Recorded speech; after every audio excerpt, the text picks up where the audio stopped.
اکثر والدین سمجھتے ہیں کہ ڈانٹنے یا سختی کرنے سے ڈسپلن آتا ہے۔ یہ ایک غلط فہمی ہے۔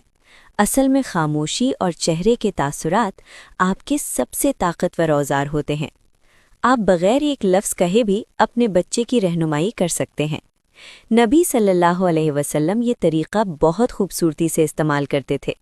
وہ ہر غلطی پر سخت الفاظ استعمال نہیں کرتے تھے۔ کبھی صرف چہرے پر ناگواری یا سنجیدگی کا اظہار کر دیتے تھے، اچھے کام پر مسکراتے تھے۔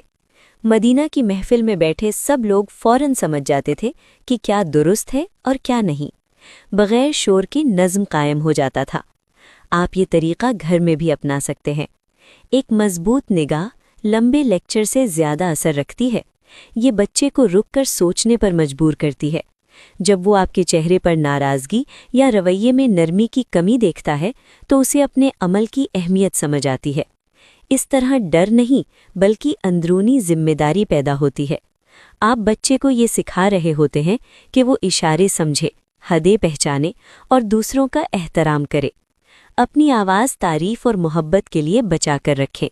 قواعد سمجھانے کے لیے اپنے چہرے کے تاثرات استعمال کریں۔ اس سے گھر کا ماحول پرسکون رہتا ہے اور بچے خود سیکھتے ہیں کہ خود کو کیسے سنبھالنا ہے۔ آج سے شور مچانا چھوڑ دیں اور اپنی موجودگی سے رہنمائی کرنا شروع کریں۔